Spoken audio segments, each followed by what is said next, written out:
나 이제부터 그림을 시작할 거야. 그림의 주제에 대한 저의 관심은 사람이었어요. 내가 알지 못하는 어떤 사람과 교류를 해야 되겠다. 그때가 내가 40살 되던 해 4월 25일이에요.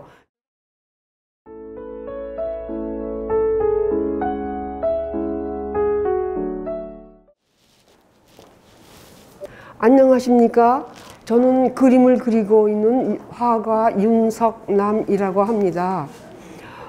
저는 사실 한국에서 굉장히 일상적이지 않은 그런 화가의 한 사람이라고 생각을 하는데요. 왜냐하면 저는 40살 되는 해에 그림을 시작했기 때문에 그렇습니다. 한국에서는 늦은 나이라고 생각을 합니다. 40에 무엇을 시작한다라는 것 자체가. 근데 저는 전혀 그런 생각을 하지 않았습니다. 아주 어린 나이에서부터 그러니까 그때가 우리는 그때는 국민학교라고 얘기를 했거든요. 국민학교 3학년 때 어떤 경우에 어떤 일을 제가 당했어요. 당했다라는 거는 뭐냐 하면 나쁜 의미가 아니라 내가 그림에 굉장히 관심이 많구나라는 걸 깨달은 경우가 있었거든요. 그때부터 그림을 그리고 싶었었는데 여러 가지 가정 형편도 그렇고 제 형편도 그걸 허락하지 않았습니다. 근데 제가 나이가 40살 되던 해에 이제 비를 맞지 않아도 되는 집이 있고 밥을 먹을 수 있는 그런 어떤 경제적인 안정감을 가졌기 때문에 그때 남편한테 얘기를 했죠. 나 이제부터 그림을 시작할 거야. 그때가 내가 40살 되던 해 4월 25일이에요. 제가 그 4월 25일이라는 거를 확실하게 기억하는 거는 생활비를 받아가지고 그거를 몽땅 화구를 샀기 때문에 그렇습니다. 한국 사람들은 흔히 40이라는 나이에 무엇을 시작한다라는 거에 대해서 굉장히 거부 반응이 있는 것 같아요.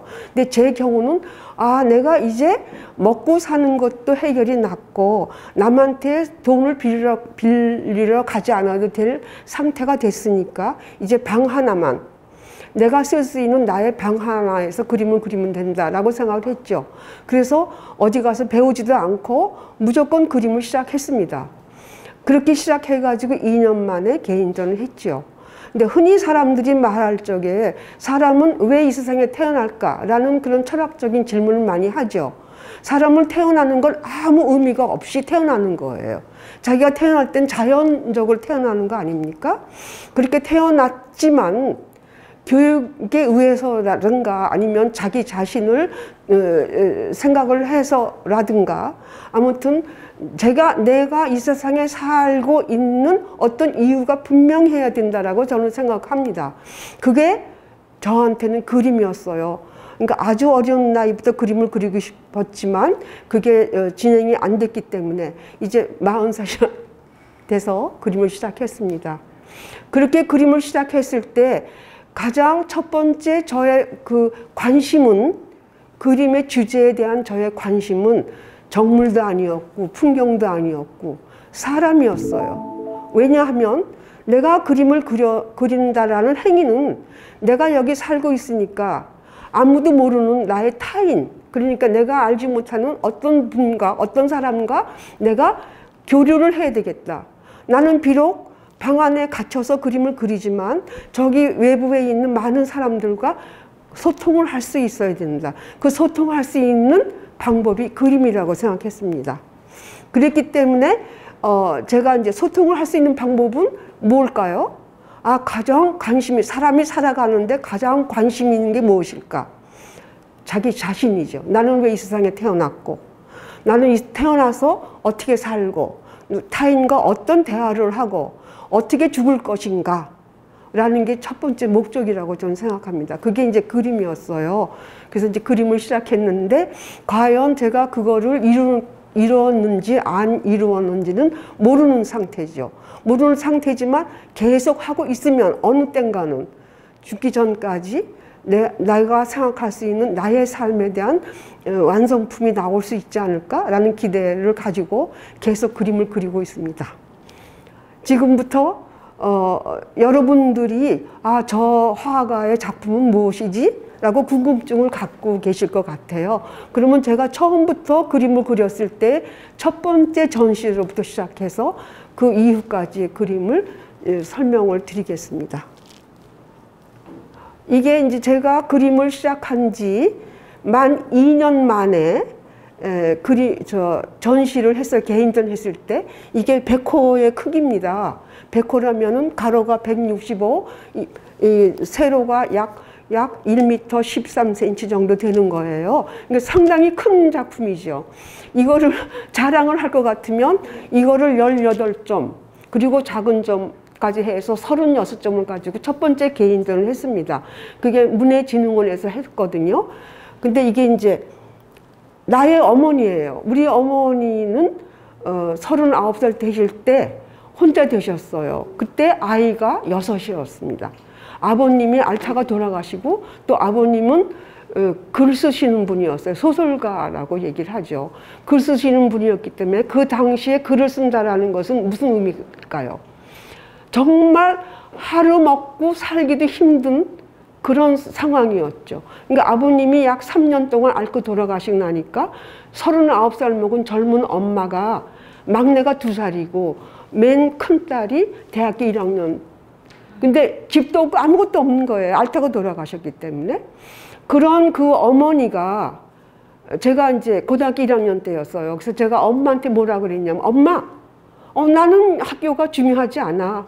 나는 뭐 다방에 가서 차를 나눠도 돼. 그러니까 나는 그때는 그 레지라고 얘기했어요. 레이디죠. 지금으로 말하면.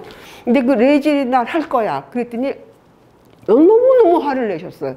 마치 저를 때릴 것 같이. 그러면서 공부를 계속 해야 된다. 어떻게 했는지 몰라요. 그 이후에 학교에다가 어떤 어머니가 딜을 하셨는지 저는 모르는데 졸업을 했습니다. 졸업을 하고 나서 취직을 했죠. 동생들 공부시켜야 되니까. 그렇게 6년 내지 8년을 동생도 공부시키는데 저의 온 힘을 다했어요. 그러다가 이제 좋은 남자를 만나서, 제가 좋은 남자죠. 좋은 남자를 만나서 이제 결혼을 하고, 그리고 몇 년을 살다 보니까 이제 남한테 가서 밥 달란 말을 안 해도 되는구나. 이제 비가 와도 그 비를 맞지 않아도 되는 집에서 살고 있구나. 그래서 어느 날 그게 바로 제가 40살 되던 4월 달에 남편한테 그랬죠.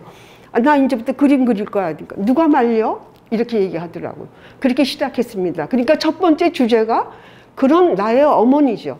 이게 어머니가 우리를 정말 먹여 살리기 위해서 온갖 노동을 안 하신 일이 없어요. 밭에 가서 풀도 뽑고. 그랬던 어머니의 모습을 첫 번째 개인전은 36점을 가지고 하는 건데 전부 전시 제목이 어머니였었어요. 전시 제목 자체가.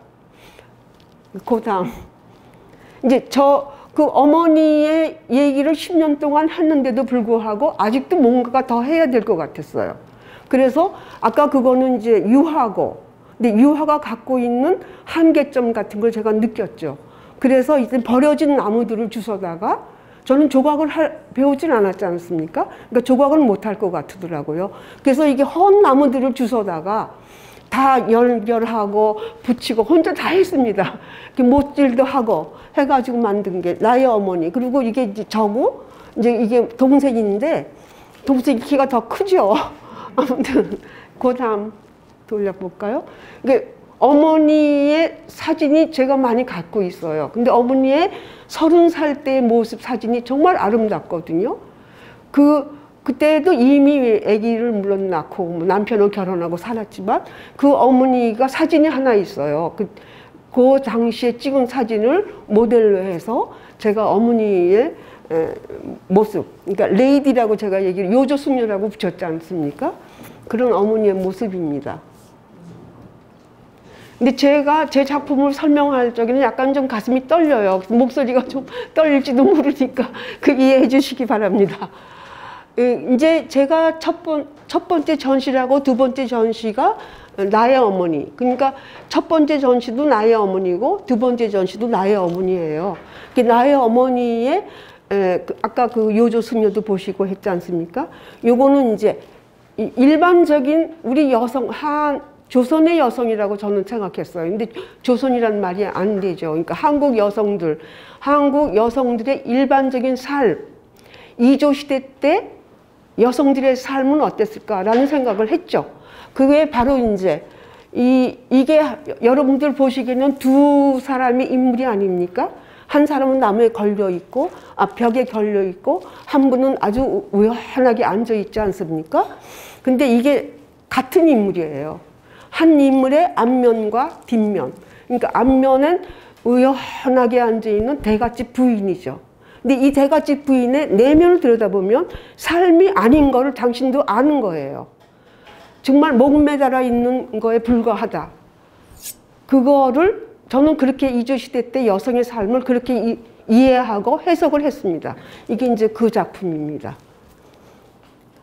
그 다음에 이제 그 여성들의 얘기를 끝나니까 제가 2003년인가요?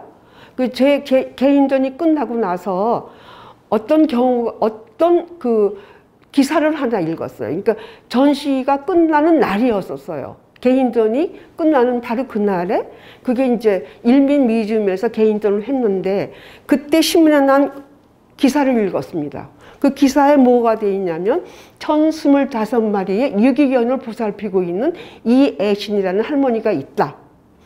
그 기사를 본 순간 너무 가슴이 떨렸어요.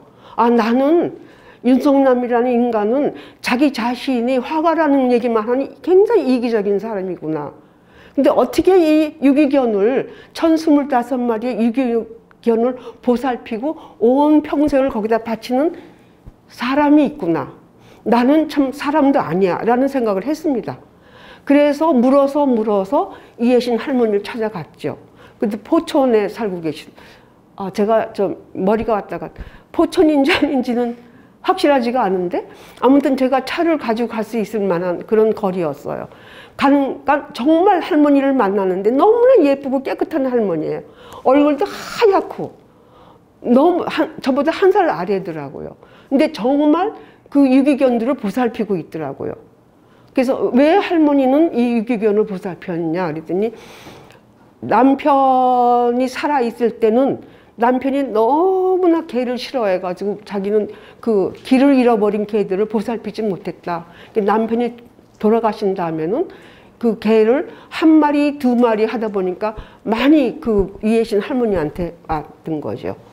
그래서 그때 그 골짜기에다가 경기도에서 아마 그 땅은 제공했던 것 같아요. 골짜기에다가 1025마리의 정말 갈 데 올 데 없는 그 유기견을 보살피고 있더라고요. 그거에 대한 얘기입니다. 저는 이 나무를 하나하나를 잘라서 제가 직접 다 이렇게 잘라가지고 제가 자랑을 너무 많이 하는지 모르겠는데 잘라가지고 칠하고 그래서 이 1400마리의 유기견을 만들었어요. 근데 이게 다 나무기 때문에 깨지는 경우가 있더라고요. 그래서 1025마리보다 더 많은 1400마리를 했죠. 그렇게 해서 이제 전시를 했더니, 그리고 여기 가운데 있는 그 할머니가 그 이애신 할머니예요. 그 이애신 할머니를 여기 모셨어야 되는데, 그때 무슨 일 때문에 연락이 안 되더라고요. 그 할머니하고. 그래서 할머니도 모시지 못했는데, 아무튼, 이 전시는, 야외에서도 하고, 뭐 여러 군데서도 많이 했습니다. 그 다음에 이제, 이렇게 남의 얘기를 했으니까 이제는 내 얘기를 하고 싶어. 이제는 내 얘기 할 수도 있어. 라고 제가 생각을 했습니다. 그래서 그게 이제 윤석남이라는 사람은 어떤 사람이지? 방에 갇혀 있었던 사람이죠. 근데 그 방이 아주 허름하고 형편없는 방은 아니에요. 굉장히 화려하고 아름답고 남들이 볼 때는 부러워할 수 있는 그런 상황 속에서의 나의 방이죠. 근데 사실 그 방이 있었을까요? 저는 꽤 큰 아파트를 살았었는데도 불구하고 시어머니 모시고 딸이 있고 남편이 있고 제 방은 없었습니다. 제 방은 어디였을까요? 부엌에 있는 식탁에 의자 하나가 제 방이었어요. 그래서 그걸 방이라고 생각하고 이제 거기서 책도 읽고 그림도 그리고 그랬습니다. 그러다가 정말 그림으로 표현할 때는 화려하고 아름다운 방을 만들고 싶었어요. 그렇지만 이거는 무슨 방입니까? 아무도 들어갈 수가 없어요. 똑바로 서 있을 수도 없습니다. 보기는 아름답지만 서 있으면 쓰러져요. 무슨 얘기일까요? 인형 같은 삶을 살았구나, 내가 40평생을. 그래서 그림을 시작한 거 아닙니까? 그림을 시작하기 전에 저의 모습입니다. 그 다음에 이제 조금 자신감이 붙었어요. 아, 나도 이제 살만한 사람이고, 사람들이 작가라고 얘기해 주니까 또 이제 어깨에 뻥도 좀 들어가고. 그래서, 아, 이제부터는 내 자신을 너한테 보여줘도 난 할 수 있겠어. 라고 생각을 한 겁니다. 그런 자신감이 어디서 왔는지는 전 잘 모르겠는데, 그림을 그리면 자기도 모르게 자존감이 굉장히 강해지더라고요. 이게 이제 저 자신의 모습입니다. 그 다음에 제 이제 마지막, 이게 한 몇 달 전에 한 개인전인데, 제가 이제 그림을 하면서 그 과정이 굉장히 긴데 여기서는 짧게 얘기를 하려니까 그건 다 얘기할 수 없고, 최근에 한 작품입니다. 최근에는 어떤 관심이 있었냐 하면 제가 이제 초상화를 하겠다라고 마음을 먹었죠. 그랬더니 유화했다가 이제 한국화로 돌아왔는데, 초상화를 하겠다. 어떤 초상화인가? 여성의 초상화를 하고 싶었어요. 그 옛날에 여성 초상화를 하고 싶었어요. 그래서 책을 이만큼 두꺼운 걸 3권이나 사가지고 공부를 했더니 정말 놀라운 사실입니다. 여러분들도 아마 아실 수 있을 거예요. 그 두꺼운 책에 수백 건의 남성들의 초상화는 있습니다. 이조시대 때. 여성은 단 한 장도 없어요. 딱 한 장 있더라고요. 한국 여성이 아닌 것 같아. 머리가 이상하고 옷도 아주 이상하고. 이걸 뭘 얘기하는 겁니까? 이조시대 때는 여성은 사람이 아니었었나? 라는 생각을 하게 되더라고요. 속에서 막 화가 좀 나더라고요.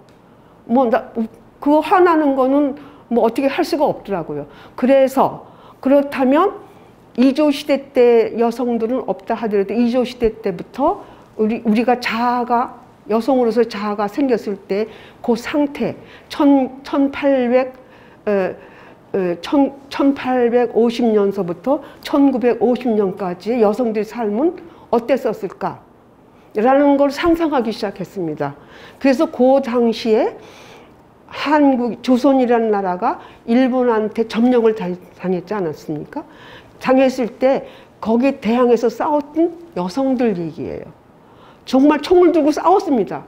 지금 우리 현대 여성들은 어린 반푼어치도 없다고 생각해요. 정말 그 시절에 그 여성들의 생각을 한다면 우리는 아무것도 아닌 거예요.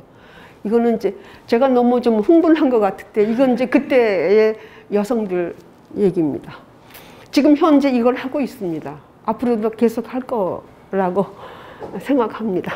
감사합니다.